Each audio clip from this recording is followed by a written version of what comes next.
Welcome to the Growth Fire Podcast, where we engage with top business leaders who share their experiences and provide real insights that help them attract customers, retain staff, and grow their bottom line. Now, let's get started with the show.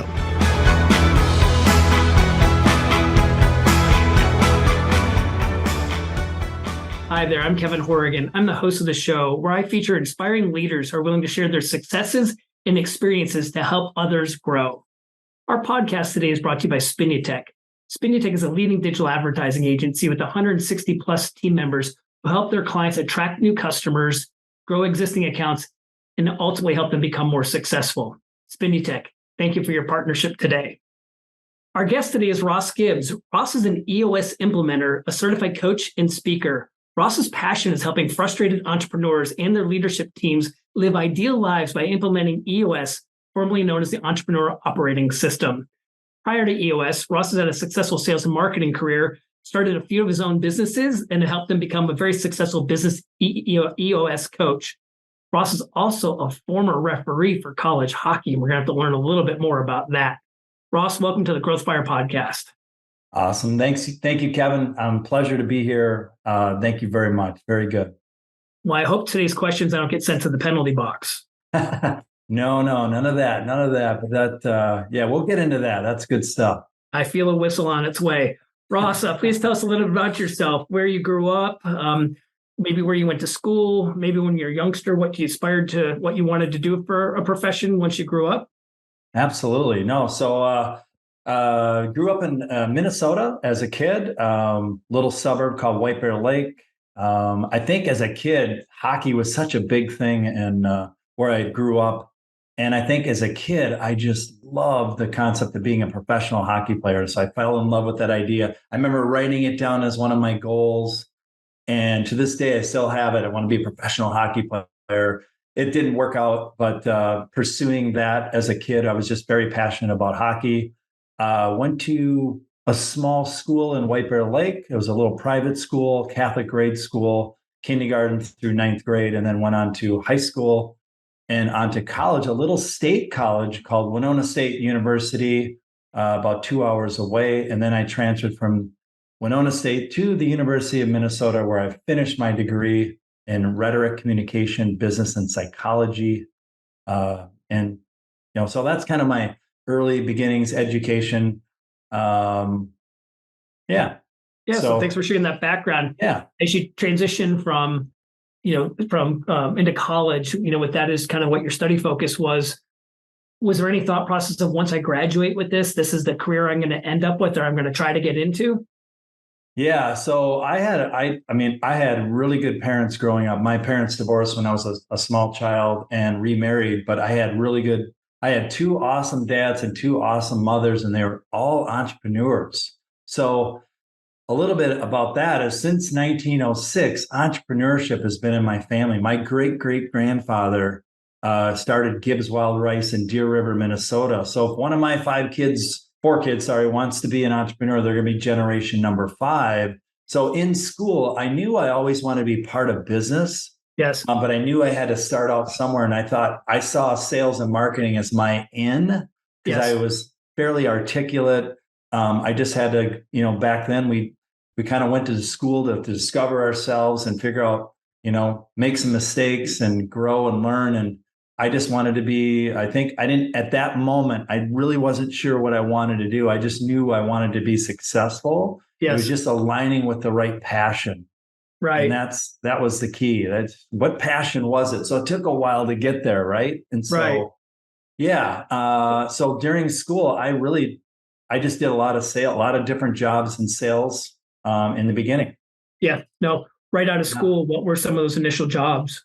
Yeah. Believe it or not, I wanted to do what my dad did. He was a Northwestern Mutual insurance agent, and he was very successful. And I remember learning, getting my, my license, my health and life license, and going through the phone book, making cold calls. Wasn't actually ideal. This was like early 90s, where a lot of people still did that. And it just wasn't my cup of tea. It's funny. And then from there, I went on to sell believe it or not, electrical mechanical components. Wow. So when companies, OEMs build things, they need electronics. And so I went and sold these electronic parts to these end companies via phone, not in person. Wasn't my cup of tea either. Later, long story short, I always like to use this quote. Sometimes on our way to a dream, we get lost and find another one. Yes. So I had a lot of these kind of jobs, right? And then I finally, I remember in 1997, I had a friend of mine introduce me to the mortgage banking concept of being a loan officer. And I go, oh, yes, that's awesome. And it's very intimate. You're getting to know people's finances, fairly lucrative at the time. I knew a lot of people. And so when I got into that, I was successful for 6 or 7 years. I can honestly say I helped everyone in my family. They trusted me with their finances. right. So I started to learn how to build people's trust, and I was passionate. And then we all know what happened in early 2000s. We had the crash. Right. And so from there, prior to the crash, I got picked and chosen to run a government contract for the Department of HUD as a contract manager, and I did that using my mortgage background and my skills. Managed about 40 people at the time. That was my first time getting into management. Yes. And understanding people, and things started to kind of happen for me. And then when I got out of that contract, I went into my own consulting business for a little while. Yeah, there's a lot to share there. And there's a couple of nuggets I want to click on. You said one of your famous phrases a few moments ago. You said something along the lines of, sometimes in our pursuit of the dream, we get lost in the journey. Could you repeat what that phrase was? Yeah. So I don't know who said it, but it says sometimes on our way to a dream that we want, we get lost and we find another one. And right. I think I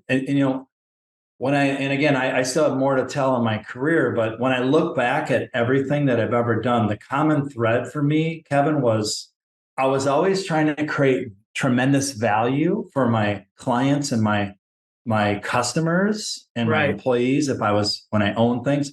And it never was enough for me. My bucket wasn't full. Like something was missing until I'm doing what I'm doing now. But we'll get to that in a little bit. But that's the common thread. And the reason I ask, Ross, it's a common discussion on the Growth Fire podcast that the people these leaders that are sharing their inspiring stories, very few of them are sitting in a seat they dreamed of, but almost all of them are sitting in a seat that a different path or opportunity came across in front of them.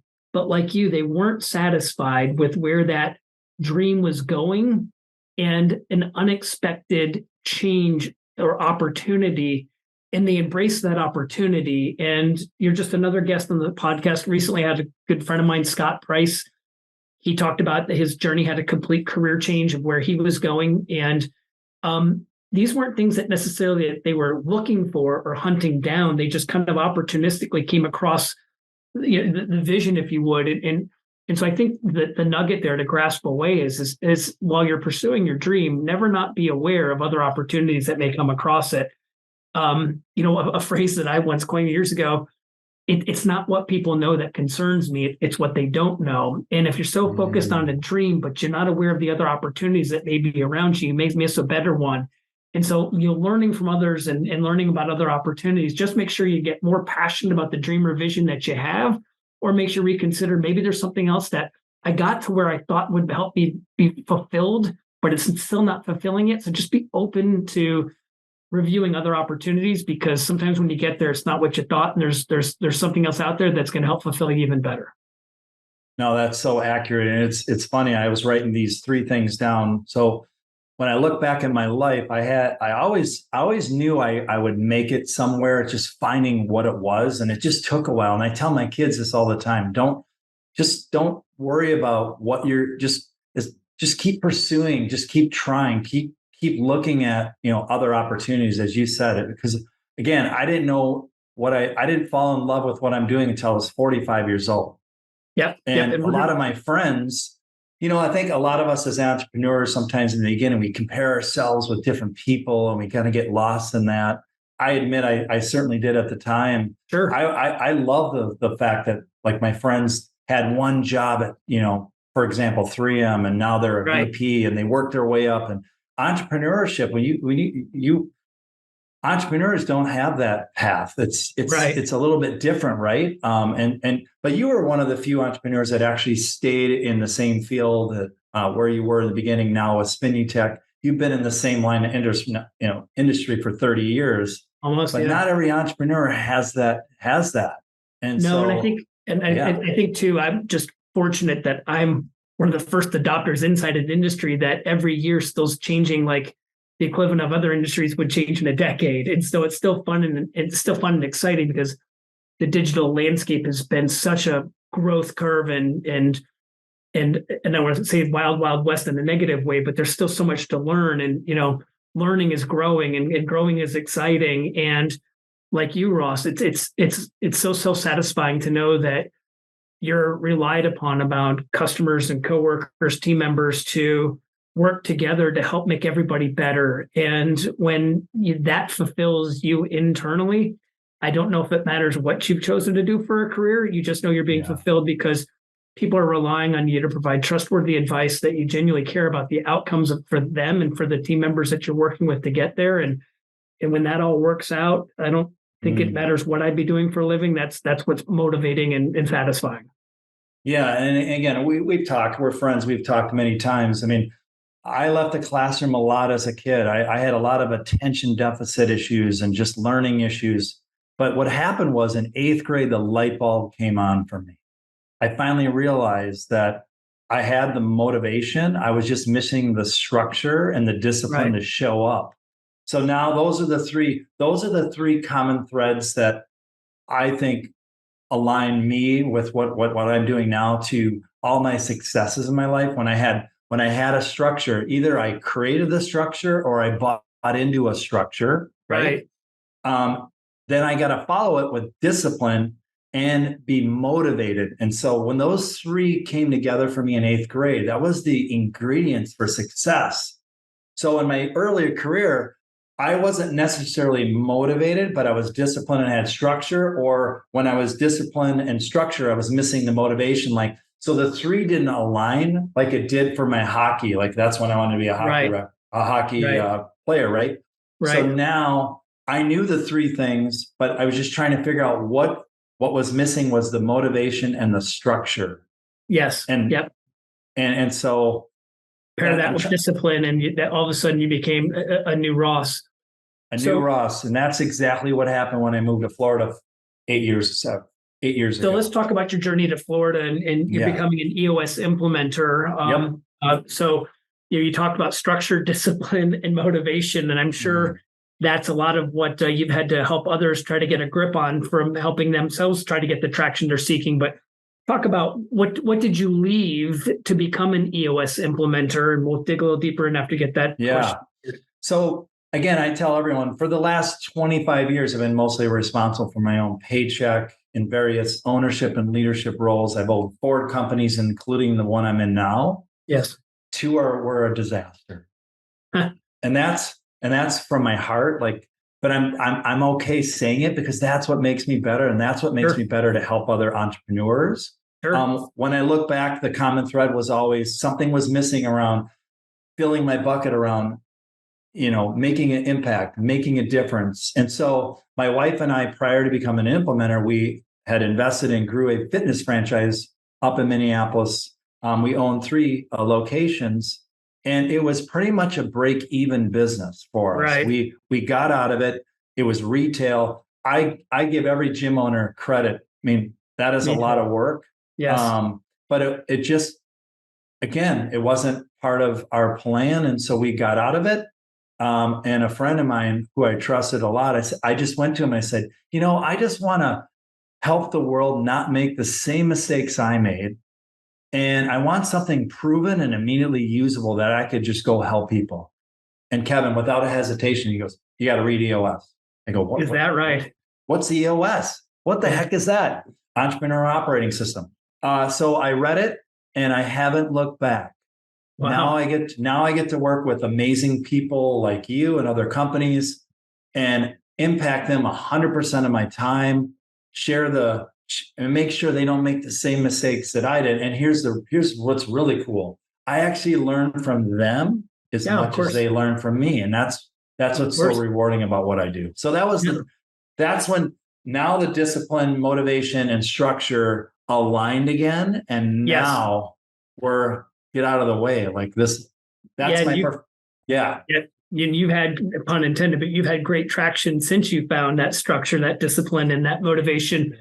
But your journey, Ross, you say you have you're not frustrated, or it's not hard for you to tell the story about some strategic decisions you made to become an entrepreneur, and they didn't work out as you had planned. I think failure is an opportunity to learn, right? And so there's an old saying: "What doesn't kill you makes you stronger," and all these types of things. I don't think there's a guest on the Growth Fire podcast that we interview who's hit a home run every time they've gone to bat, right? But a lot of those mishits or strikeouts or whatever you want to call them certainly were opportunities for them to learn structure, learn discipline, seek new motivation, approach things from a different landscape. My last guest was a guy named John Morris. John was a digital agency owner. His first agency went out of business. His second agency he pursued with motivation, discipline, and a structure that he didn't have the first time. And he took that agency from 0 to 250 people in 6 years and then had a very successful exit. But the failure of the first agency didn't want him to get right back into the agency space. But much like you, and what he chose to do, he kept getting pulled back into the agency space and then made the decision to get motivated, structure, and discipline around it. And went from not a great story to an amazing story 6 years later. And so I think just again, you can't view failure as failure. You got to view failure as a learning lesson. And how does it help you find the right structure, the right discipline, the right motivation? You found that from EOS. Tell us how that's changed your life.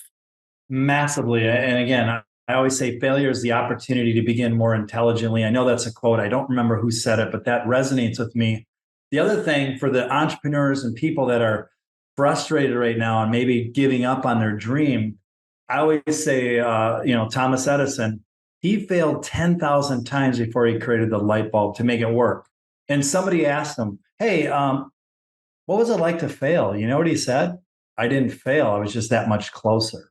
Yes. And every time I look at a light bulb now, it reminds me of failure is just when we stop trying. And so just because you failed doesn't mean if you stop trying, that's different. But when we keep, I tell my kids this, when we keep trying. And so when I moved here from Minnesota to Florida, I had an opportunity to reinvent myself, to create a new me. It was just an opportunity, and you don't have to move to do this. It's just my opportunity. Right. So I connected with everyone I possibly could. I spoke as much as I could. I was passionate. And there's a handful of entrepreneurs that gave me a chance. And once I got to 5, 10 clients, the rest was history.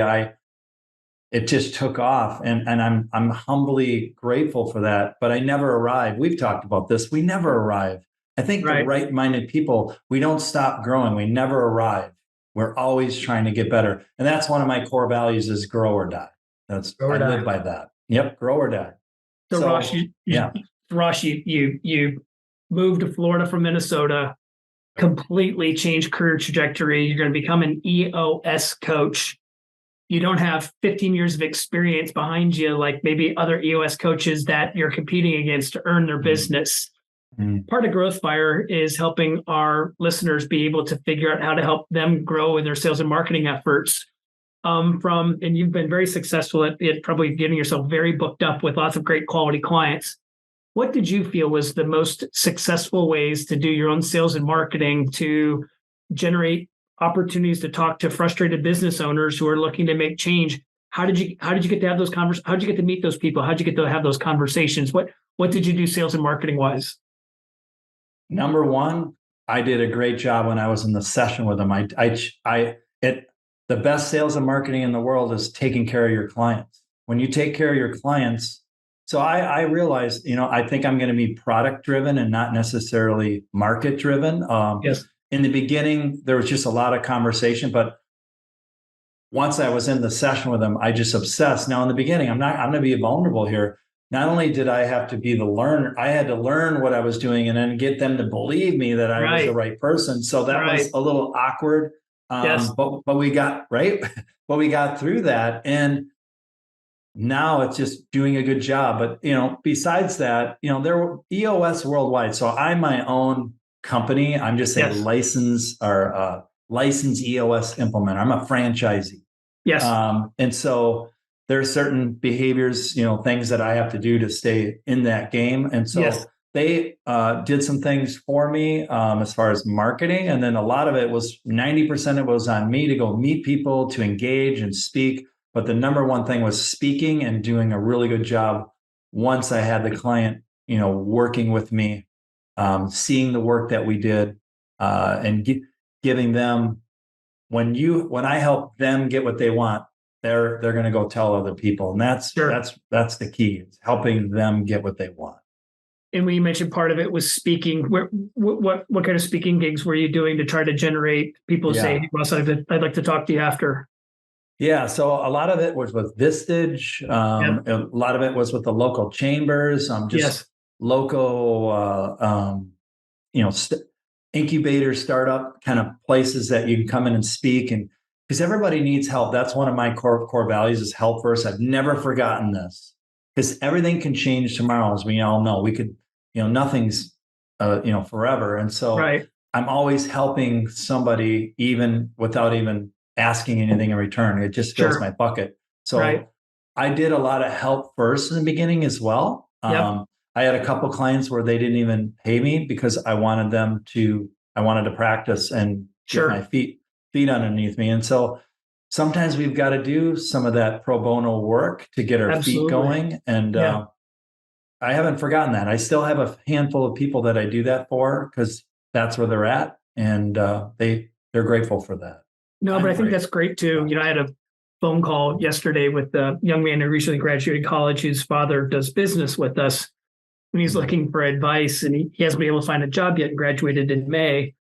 And I just said, a free internship, go work for a free internship, get the experience. You're spending 3 or 4 months competing with people who have experience. So, I think sometimes we have to realize we have to get a little humble sometimes. But you became better because, those people trusted you. They didn't pay anything, but they trusted you to give them some good direction. You got experience. With that experience, you got confidence, and that helped you go ask for checks from people who didn't know you, and you weren't giving your services away. And so I think, just getting that foundation there, and sometimes we have to do things that we don't necessarily want to do, but it's going to help us in the long run. And I think that's a great example of one of those. Well, it's interesting. My first year, I absolutely fell in love with this, but guess what? My first year, I almost quit. Yes. I almost quit. And my wife, my business partner, Marnie, just hung in there with me. We got through it, got my first couple of clients, just took a little time. And now, it just it's perpetuated, and I'm forever grateful for that. And so I'm very sensitive to entrepreneurs or people that are beginning and they're on the verge of quitting and need help, or just that extra motivation. Very sensitive to that. I think we've all gone through. Every entrepreneur has gone through that. Very normal. Yeah. I think so. I think, as you talked about early on starting out, you were speaking to Vistage groups, who are business owners trying to get better. You're going into incubators, which are startups trying to learn from others. You're going to the chamber, which has some of that as well. So it sounds like you definitely found out where your key persona was going to be spending time, and in the right mindset of what you might be able to bring to the table. So I think from a marketing perspective, you definitely found where your niche was to go out and call upon and get an opportunity to speak. But now that you've been so successful as an EOS coach for a long period of time, I view who your client base is today. They're employing you and following the traction purpose to get traction, and traction's typically growth. Our podcast is Growth Fire. People are trying to get growth. Ross, I'm going to ask you a two-ended question here. What can you see, without naming any clients in specific, but what can you see are patterns of companies who you see are leveraging traction and behaviors that they're modifying or behaving or leveraging that's helping them get traction? And then the second question are the people who are spending time, energy, dollars, in trying to get traction, but can't seem to break a few bad habits? So what new habits are people forming you see most often are helping people get traction? And are there any bad habits people can't seem to shed loose to be able to get traction as well? Yeah, no, really good. So most entrepreneurs, and I'm going to answer it, but I'm going to kind of step back a little bit. Most entrepreneurs, when they get into business, there's one or two things they're super passionate about. And then they realize there's about 8 other things they got to do that maybe they're not so passionate about or they're so great at. Right. And so my best analogy it is when business owners are in everything, it's kind of a Rubik's Cube. It gets a little messy. They end up where the business controls them versus them controlling the business. And so what EOS does is kind of undoes that. It gets them out of the day-to-day and gets the right people in the right seats. And so again, it comes back to my three words here. They're buying into a structure that's going to provide growth in their mind. Growth is different for every entrepreneur. Some entrepreneurs, their form of growth is freedom. They just want to be free, or they want to control the business, or they want more revenue or more profit, or they want that one thing they want, but they just don't know how to get it. And so getting them to buy into a structure and then the discipline to follow it and then motivated. And when those 3 things come into the picture, so the pattern that I see is most of the successful companies that I work with, they want all 3 of those.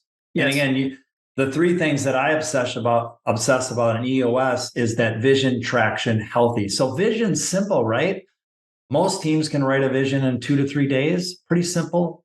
Traction's a little harder, 2 to 3 years. And then the healthy, I'm kidding here, but if they don't have an implementer, sometimes it's 2 to 3 lifetimes. Just not functional. And so that's our job as implementers, to obsess over those 3 things, to get the business owner out of the day-to-day, get the right people in the right seats to grow it. And so the common thread that I see is they want all that. They're motivated. And again, it goes back to my target market. They're very open-minded, willing to grow, willing to be vulnerable. They're a little frustrated. That's okay. But as they start to gain traction and build some team health, they can start seeing, the end game. And that's just an absolute blast and fun to see that. Yeah, no, it's got to be great from your seat. One is, fulfilling and rewarding to you to see it happen, but to watch these companies, the people inside of them, just make these transitions and getting better. It's got to be amazing from your seat. Again, self-satisfying because it's what they're hiring you for. But just as a bystander watching the journey, it's got to be an amazing experience to watch as well. Unbelievable. That's what fills my bucket. When they get what they want, that to me is the most satisfying thing. And again, going back to everybody wants a little bit different, right? Sure. And because I think a lot of people think it's just about revenue. Revenue is certainly important, but there's other factors why business owners get into EOS as well. Yeah, absolutely. Yeah. Absolutely. Yeah. Ross, you may have answered this part in your last answer, but any behaviors you see where people are just unfortunately becoming blockers to their own traction? Any bad behaviors, bad habits that you see just continue to hold them back? Yeah, so let's bring the hockey in. We're going to get it in now. Let's bake it. So I was a hockey referee for about 17, 18 years. And so there's a rule book and the spirit of the game. And so I actually approach my EOS in the same manner I was a hockey referee. And I'll explain. We have a rule book and then the spirit of the game. So there's certain rules. So my job is to teach the rules purely and manage the game. And so I don't want to make a bad call or I don't want to affect the outcome of a game. So my job is to teach it purely and get them to buy into the system. And sometimes they just don't buy into it. Because these are timeless principles. They've been around for 100 years. They're going to be around for 1,000 more, guaranteed. Despite AI and all the things that are going on, you still need human capital in the room to make them better. Sure. And so when they don't adhere to pure EOS, that's when things can get a little funky. Again, nothing's, everything's tweakable in this operating system, but when they refuse to do certain things and then they wonder why they're not getting the freedom or the revenue or the profit or that one thing they want, there's a reason why they're not getting it, because it's not complicated. It's just a simple So it's again, it's coming back. They're not buying into the structure, or they're not disciplined to follow it. Yep. They don't do those certain little things to do it, or they're just not motivated. It's coming back. I think it's funny how the call started with structure, discipline, and motivation, and the call will conclude with structure, motivation, and discipline, and the whole internal call between those two are just about structure, discipline, and motivation. I think someone once said there's no shortcuts to success, but we all would like to see the journey be easier and faster. And so we look for those shortcuts, and those shortcuts may be not following the structure. It may not be pursuing all the discipline. It may not be finding all the motivation and expecting to find that level of where you want to get to come easier or quicker than it does if you really do apply the structure, apply the discipline, find the motivation. And it seems like you're definitely coaching a lot of companies to help dig a little bit deeper, a little bit smarter, find that structure, find that discipline, and be motivated, and conclude with be super healthy. 100%. You nailed it. And I think the biggest thing is, what's your why? What is our why? Why are we showing up? And that's the motivation, because sometimes it's hard to find it. But I think once companies understand their true why, it makes showing up a lot easier. Yes. Yep. No, that's fantastic. Ross, 2 more questions. Yeah. Any mentors in your life, and how did they help you get better? I would say my 2 dads, my stepdad and I never call them that. They're both my dads. Matter of fact, they would hug each other when they saw each other. So that their role models as human beings and spiritual leaders and fathers are just amazing. And so they both own their own businesses. My stepdad owned a packaging company that ran big things like army tanks and stuff all over the country. And my other dad sold life insurance and had his own business with employees. And so they mentored me very well, even when I was a little lost on what I wanted to do. And kind of what you're saying, just keep trying things, keep doing things, keep going forward. And so those 2, in my mind, are my greatest mentors. I mean, that's a great story too. That's an amazing story to share. That really is an amazing story about how your four parents were such great parents. That's really a great story to hear. Very blessed. Yeah. Ross, I know we look at traction and EOS as being, great forms of inspiration, but aside of the EOS and traction systems here, where do you find inspiration ongoing today? Yeah. So again, I'm big on personal growth. So I'm actually a personal coach. So I'm a certified optimized coach. What that means is I just like helping people get to a better place. So I'm constantly helping myself do that. And some of my clients that I have on the side on personal coaching. Again, my physical fitness, like you're very healthy. I get my energy from being healthy, eating well, and spiritually aligned with my God. And those 3 things, I think, really keep me motivated and focused with my day-to-day and my kids, and being, again, my goal is to be the best version of myself when I leave this earth. And so every day I'm getting better. I never arrive. I'm always learning. I'm always growing, always trying to get better. Well, that's an inspiration of itself. Ross, we appreciate your time today. We've been talking with Ross Gibbs, EOS Traction Implementer. Ross, there may be some people want to reach out to you after they hear this. What would be the best way for them to contact you? Yeah, so you can reach out to me on LinkedIn, or my email at ross.gibbs@eosworldwide.com. And I will leave you with this, Kevin. I just can't say enough about Spinutech and what you guys do and how you help your clients. Amazing company, amazing people.